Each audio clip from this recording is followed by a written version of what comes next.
Hello everyone. मैं नवनीत पाठक आप सभी का स्वागत करता हूं अपने यूट्यूब चैनल पर। आज हम डिस्कस करने वाले हैं एस्ट्रोनॉमी की क्वेश्चन सीरीज 6 है। 5 क्वेश्चन सीरीज को हमने डिस्कस कर लिया था। ये हमारी एस्ट्रोनॉमी की क्वेश्चन सीरीज 6 है। इसमें भी 15 क्वेश्चन हैं जो आपके सामने लेकर के आया हूँ। आज क्वेश्चन बहुत ही आसान है, अगर आपने इससे पहले के सारे क्वेश्चंस कर रखे हैं तो बहुत ही आसान रहेगा। ठीक है, तो अब देखिए, निक्स ओलंपिया पर्वत किस ग्रह पर स्थित है? Which planet is on which planet is Mount Nix Olympia is located? Mount Nix Olympia जो है वो स्थित है आपके मार्स पर। और माउंट निक्स ओलंपिया की अगर आप बात करते हैं तो यह जो पृथ्वी पर माउंट एवरेस्ट है, जो कि सबसे ऊंची चोटी है माउंट एवरेस्ट, उससे 3 टाइम्स ज्यादा बड़ा है। 3 टाइम्स ज्यादा बड़ा है माउंट निक्स ओलंपिया। ठीक है बात। ये है उसकी इमेज माउंट निक्स ओलंपिया की। एक बार देख लेंगे ये कहाँ पर स्थित है, मार्स पर स्थित है। ठीक है, निक्स ओलंपिया। अब उसके बाद ये जो है, ये है आपके पूरे सौरमंडल का सबसे बड़ा ज्वालामुखी। इसका नाम है ओलंपस मॉन्स। ओलंपस मॉन्स, ये वॉल्केनो है,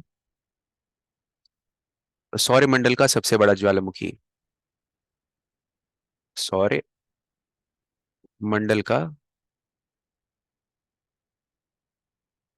सबसे बड़ा ज्वालामुखी है ये।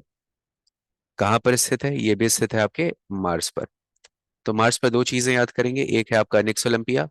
एक कौन सा है आपका? निक्स ओलंपिया, जो माउंट एवरेस्ट से लगभग 3 गुना ज्यादा बड़ा है। और दूसरा है आपका ओलंपस मॉन्स, ये वॉल्केनो है, जो कि सौरमंडल का, हमारे सोलर सिस्टम का सबसे बड़ा वॉल्केनो है, सबसे बड़ा ज्वालामुखी है। अब निम्नलिखित में से कौन सा पार्थिव ग्रह नहीं है? Which of the following is not terrestrial planet? ये तो आप लोगों को अब पता ही हो गया होगा। मरकरी टेरेस्ट्रियल प्लेनेट है, वीनस टेरेस्ट्रियल प्लेनेट है, मार्स भी टेरेस्ट्रियल प्लेनेट है। कौन सा प्लेनेट नहीं है? सैटर्न। सैटर्न किस में आता है? गैसियस या फिर जोवियन प्लेनेट में आता है। तो कौन सा नहीं है? तो सैटर्न नहीं है। कौन सा नहीं है? सैटर्न नहीं है। Next question. एक कैलेंडर वर्ष में अधिक से अधिक कितने ग्रहण लग सकते हैं? इसको याद कर लीजिएगा, कौन से कितने लगते हैं? 7। मैक्सिमम कितने ग्रहण लग सकते हैं? 7। किसको मिला करके? सोलर को भी मिला करके, सोलर एक्लिप्स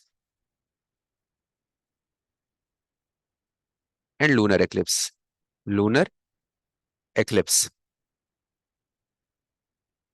सोलर और लूनर दोनों को मिला करके कितने लग सकते हैं? 7 लग सकते हैं। ठीक है बात। और मिनिमम कितने लग सकते हैं? 2। मिनिमम कितने लग सकते हैं? 2।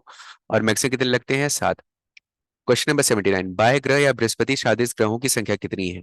बाह्य ग्रह किसको कहा जाता है? जो कि एस्ट्रॉयड बेल्ट के बाहर की तरफ स्थित है। तो कौन कौन से हो गए? Jupiter, Saturn, Uranus, Neptune. तो कुल मिलाकर के कितने हैं? 4। कितने हैं? 4। 4 बाहर की तरफ है और 4 अंदर की तरफ है। ठीक है बात। डायमंड रिंग की घटना कब होती है? तो डायमंड रिंग की घटना कब होती है, ध्यान से समझिएगा। डायमंड रिंग क्या है? डायमंड रिंग ये है, ये है डायमंड रिंग। ठीक है बात। पीछे की तरफ सन दिख रहा है आपको, और यहाँ पर क्या है? सामने मून है। पीछे की तरफ सन है और यहाँ पर क्या है? आपके मून। ये कौन सी सिचुएशन की बात कर रहा है? ये सिचुएशन है आपके सोलर एक्लिप्स की। कौन सी है? सोलर एक्लिप्स, या फिर क्या बोलेंगे, सूर्य ग्रहण की स्थिति है। तो पहला ऑप्शन क्या कह रहा है? प्रत्येक पूर्णिमा के दिन, on every full moon. Full moon कब आता है? फुल मून कब आता है? फुल मून तब आता है जब लूनर एक्लिप्स लगता है। फुल मून कब आता है? जब लूनर एक्लिप्स लगता है। या फिर पूर्णिमा कब आती है? जब लूनर एक्लिप्स लगता है। लूनर एक्लिप्स कब लगता है? सन है, फिर उसके बाद यहाँ पर अर्थ है, फिर यहाँ पर क्या है? मून है। ये सन है, अर्थ है, और ये क्या है? मून है। इसको बोला जाता है फुल मून या फिर पूर्णिमा। अमावस्या या फिर न्यू मून कब होता है? यहाँ पर सन है, यहाँ पर क्या आ गया? मून, और यहाँ पर क्या आ गया? आपका अर्थ। ये कौन सी सिचुएशन होती है? ये होती है न्यू मून की, या फिर ये सिचुएशन होती है अमावस्या की। तो डायमंड रिंग की घटना कब होगी? जब सोलर एक्लिप्स लगे। ये कौन सा एक्लिप्स की बात कर रहा है? ये है लूनर, लूनर एक्लिप्स है। ये कौन सा एक्लिप्स है? लूनर एक्लिप्स है। चंद्र ग्रहण कहा जाता है, चंद्र ग्रहण है। ये कौन सा है? तो ये है आपका सोलर एक्लिप्स। ये कौन सा एक्लिप्स है? सोलर एक्लिप्स है। इसको बोला जाता है सूर्य ग्रहण। सूर्य ग्रहण है ये। ठीक है, तो डायमंड रिंग की घटना कब होगी? जब भी सूर्य ग्रहण होगा, मतलब प्रत्येक अमावस्या को। ठीक है बात। ये है आपके डायमंड रिंग। Question number 81। सिजगी क्या है? सिजगी क्या होता है, ध्यान से देखिएगा। पहला कह रहा है सूर्य, पृथ्वी तथा चंद्रमा एक ही सीधी रेखा में हो। सूर्य तथा चंद्रमा के बीच पृथ्वी की स्थिति हो। पृथ्वी के एक ही ओर सूर्य तथा चंद्रमा की स्थिति हो। सूर्य और चंद्रमा पृथ्वी समकोणीय स्थिति में हो। अब देखिए, सिजगी कब होता है? सिजगी को बोला जाता है युति वियुति, युति वियुति। ठीक है बात। अब सिजगी क्या होते हैं, ध्यान समझिएगा। सिजगी उस सिचुएशन को कहा जाता है जब सन, मून और अर्थ एक लीनियर लाइन में हो, लीनियर लाइन में हो। कैसे? अब लीनियर लाइन कब कब हो सकता है? एक तो आपका आपका हो सकता है न्यू मून वाले दिन, सन हो गया, इधर क्या हो गया मून, और इधर क्या हो गया अर्थ। ये हो गया सोलर एक्लिप्स वाला। फिर क्या हो सकता है लूनर एक्लिप्स वाले दिन, सन, अर्थ और मून। ये हो गया आपका लूनर एक्लिप्स वाला। ठीक है बात। अब देखिए, सोलर एक्लिप्स वाले दिन भी ये सीधा ही सीधी रेखा में है, और लूनर एक्लिप्स वाले भी दिन किस में है? ये सीधी रेखा में। ये दोनों सिजगी हैं, ये दोनों क्या है? सिजगी हैं। कैसे कैसे? देखिए, जब सन, मून, सन और अर्थ के बीच में कौन आ जाए? मून आ जाए। सन और अर्थ के बीच में कौन सा आ जाए? मून आ जाए। इसको बोला जाता है कंजंक्शन। कंजंक्शन। और जब सन और मून के बीच में अर्थ आ जाता है, या फिर अर्थ के दोनों तरफ सन और मून लाई करते हैं, इसको बोला जाता है अपोजिशन। अपोजिशन। तो सिजगी क्या है? सिजगी वो सिचुएशन है जब सन, अर्थ और मून एक लीनियर लाइन में हो, एक लीनियर लीनियर स्थिति में अपने आप को अरेंज कर लें। तो सिजगी क्या है? सिंपल सा पूछा है। सिजगी क्या है? सूर्य, पृथ्वी तथा चंद्रमा एक सीधी रेखा में स्थित हो, बिल्कुल यही है सिजगी। ठीक है बात। अच्छा, सूर्य तथा चंद्रमा के बीच पृथ्वी की स्थिति, सूर्य तथा चंद्रमा के बीच, सूर्य तथा चंद्रमा के बीच पृथ्वी की स्थिति, यह है अपोजिशन सिजगी। अपोजिशन सिजगी। पृथ्वी के एक ही ओर सूर्य तथा चंद्रमा स्थित हो, पृथ्वी के एक ही ओर सूरज तथा चंद्रमा स्थित हो, ये सिचुएशन किसकी है? कंजंक्शन की है। कंजंक्शन की है। ये दोनों सिसकी ही हैं, सिसकी है, पर ये सिसकी के पार्ट्स हैं। ठीक है। एक्चुअल सिसकी क्या है? एक्चुअल सिसकी होता है जब सन, अर्थ और मून एक ही स्ट्रेट लाइन में स्थित हो। अच्छा, अब चौथा क्या है? सूर्य, चंद्रमा और पृथ्वी की समकोणीय स्थिति हो। सूर्य, चंद्रमा तथा पृथ्वी किसमें हो? जैसे यहां पर आपका सन है, यहां पर क्या है? आपका अर्थ है, और यहां पर क्या आ गया? आपका मून आ गया। तो इनके बीच में कितना एंगल बन रहा है? तो आप बोलेंगे 90 डिग्री। इसको बोला जाता है क्वाड्रेचर या समकोणीय, क्वाड्रेचर। अब देखिए, जब भी सिसकी की सिचुएशन होती है तो इस समय आता है high tide, high tide, high tide and high tide इस समय आता है। अगर क्वाड्रेट की बात करते हैं तो इस समय आता है नीप टाइड, नीप टाइड। ठीक है, क्योंकि ये दोनों अपने गुरुत्वाकर्षण बल से इसको अपने अपने तरफ खींच रहे होंगे। यहां पर एक ही दिशा में खींचा जा रहा है, जैसे अर्थ के ऊपर पानी है, तो सन इधर से खींच रहा है, मून इधर से खींच रहा है, तो इधर का पानी ऐसे उठेगा, यहाँ का पानी इधर उठ जाएगा। अब समझिए, जब सन और अर्थ एक ही दिशा में रहेंगे, सन और मून एक ही दिशा में रहेंगे, तो इनका बल भी क्या रहेगा? अर्थ के ऊपर ज्यादा पड़ेगा, तो यहाँ का पानी क्या होगा? ऊपर की तरफ उठ जाएगा, और यहाँ का पानी नीचे चला जाएगा। तो जब भी सिसकी की सिचुएशन होगी तो क्या आएगा? High tide. और जब भी क्वाड्रेट की स्थिति होती है तो उस समय आता है नीप टाइड। ठीक है बात। अब नेक्स्ट देखते हैं सिसकी हो गया। अब चंद्र ग्रहण का कारण क्या है? अभी आप लोगों ने देखा चंद्र ग्रहण का कारण क्या है। चंद्र ग्रहण कब लगता है? जब सूरज और चंद्रमा के बीच में पृथ्वी आ जाए, पृथ्वी एवं सूर्य के बीच चंद्रमा आ जाए, नहीं, पृथ्वी और सूर्य के बीच में जब चंद्रमा आता है उसे बोलते हैं सूर्य ग्रहण। पृथ्वी एवं चंद्रमा के बीच सूर्य आ जाए, पृथ्वी एवं चंद्रमा के बीच कौन आ जाए? सूर्य आ जाए। मतलब पृथ्वी है और यहां पर मून है, उसके बीच में सन आ गया, तो यहां पर ना सोलर एक्लिप्स लगेगा ना ही लूनर एक्लिप्स लगेगा, ये एपोक्लिप्स है। ये क्या हो जाएगा? ये एपोक्लिप्स हो जाता है जब पृथ्वी और चंद्रमा के बीच में कौन आ जाए? सूरज आ जाए। तो ये भी ऑप्शन गलत है, ये भी ऑप्शन है। सूर्य एवं चंद्रमा के बीच पृथ्वी आ जाए, ये बिल्कुल सही है। सूर्य और चंद्रमा के बीच में कौन आ जाए? पृथ्वी आ जाए। उपरोक्त सभी तो नहीं हो सकता, तो इसका सही आंसर क्या है? Option C. नेक्स्ट देखते हैं क्वेश्चन नंबर 83। क्वेश्चन नंबर 83, सबसे पहला सबसे पहला जो आपकी एस्ट्रॉइड जो खोजा गया था वो क्या था? वो कौन सा था? सिरस, सिरस प्लास, जूनो या फिर वेस्टा। तो सबसे पहला जो एस्ट्रॉइड खोजा गया था वो था सिरस। और सिरस की जो खोज की थी वो क्या किया था? ग्यूसेप्पी पियाजी ने, ग्यूसेप्पी पियाजी ने सिरस की खोज की थी। लेकिन आज सिरस क्या है? एक ड्वार्फ प्लेनेट है। ड्वार्फ प्लेनेट, और ड्वार्फ प्लेनेट के बारे में मैंने आपको बताया है। सिरस ड्वार्फ प्लेनेट जो है वो मेन एस्टेरॉयड बेल्ट में है। वहीं पर अगर प्लूटो की बात करते हैं, होमिया की बात करते हैं, मेकमेक की बात करते हैं, ये सब कहाँ पर है, क्यूपर बेल्ट के पास लाई करते हैं। तो सबसे पहले क्षुद्रग्रह की खोज किसने की थी?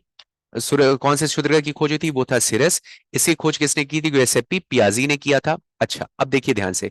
अब कुछ प्लेनेट के खोज के बारे में मैं आपको बता देता हूं। जैसे अगर मैं मरकरी की बात करता हूँ, वीनस की बात करता हूँ, मार्स की बात करता हूँ, जुपिटर की बात करता हूं और सैटर्न की बात करता हूं, इन सब की खोज एक लाइन से, मरकरी हो गया, वीनस हो गया, मार्स हो गया, जुपिटर हो गया, सैटर्न हो गया, इन सब की खोज एक लाइन से याद कर लीजिए, वो थे गैलीलियो।